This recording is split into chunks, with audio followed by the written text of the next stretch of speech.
Local New York Times bestselling author is taking a bit of a departure from his usual fare. We're catching up with James Rollins on his first foray into fantasy novels. Good morning. Good morning. Thanks for being with us. Well, thank you very much for having me. I'm missing Cody. Yeah. So last time I was on your show, Cody and I ended up on John Oliver's last week tonight because they were making fun of us. So hopefully we can end up on John Oliver's show this time. We'll try to avoid such things this time. Okay, so the book is called The Starless Crown. Tell us about it. Well, untold millennia ago, before the story starts, the world of this story stopped spinning on its axis. It left one side, facing the sun continually, the other side locked in eternal darkness. And that cataclysm destroyed most of humanity. The survivors fled to the only habitable area of the planet, which is sort of the twilight band between ice and fire. And the story starts when a young orphan girl has a prophecy of the moon crashing into the planet, destroying all life. No one quite believes her. It's a time of war on this land, and no one really likes the prophecies of doom when war is pending. So it's up to her and an unlikely group of allies, a second-born prince, an irascible thief, to try to figure out, is a prophecy real? And if so, how can you stop the moon from crashing into this world?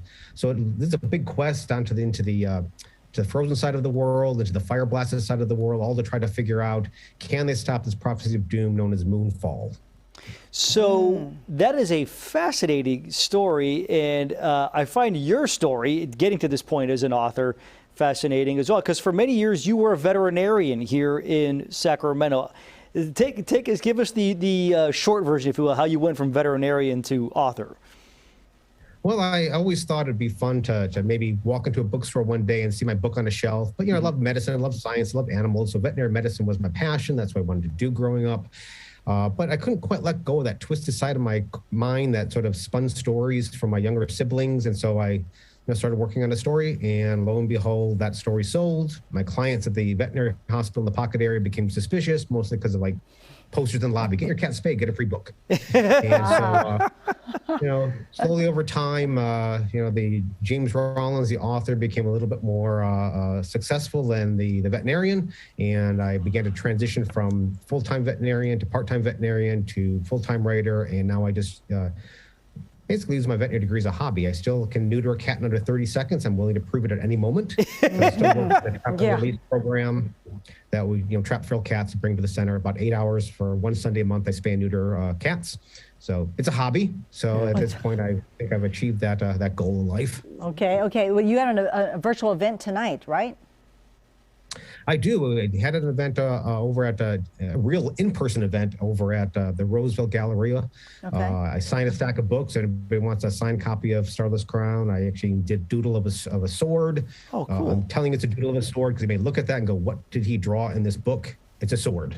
Just so you know. Okay. So if you want a signed copy and a doodle copy, go to Roseville's Barnes and Nobles near the Galleria, and you can get a signed and doodle copy of the Starless Crown. So going back to your transition from veterinarian to author, I think a lot of folks have something like this that they think in the back of their mind. Oh, I'd love to be a writer. I would love to be an actor. What was it that made you actually do the transition? Because I think we all talk about it a lot, but what were the steps you actually took? Yeah, to we're do the it? talk and you're the do. Yeah, you actually do stuff. We just talk about it.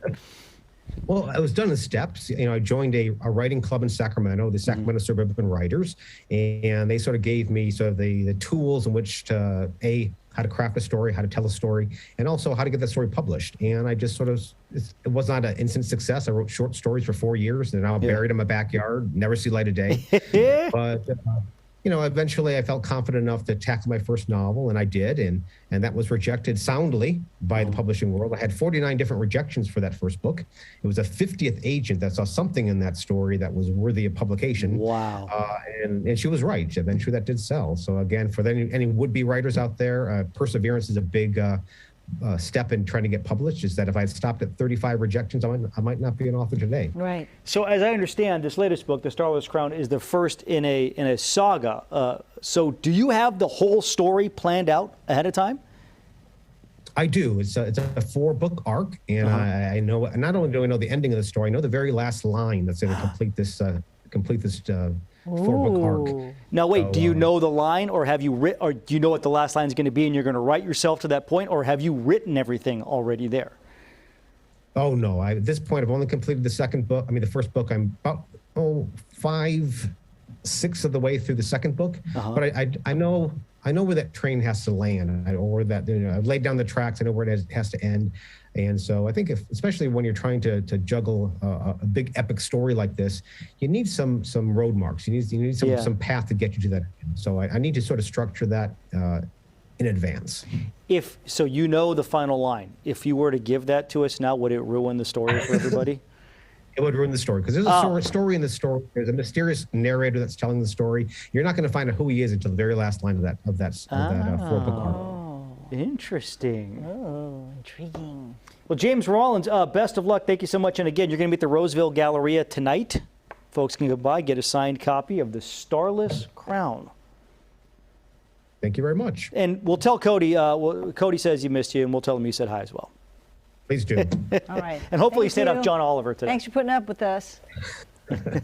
Thank you.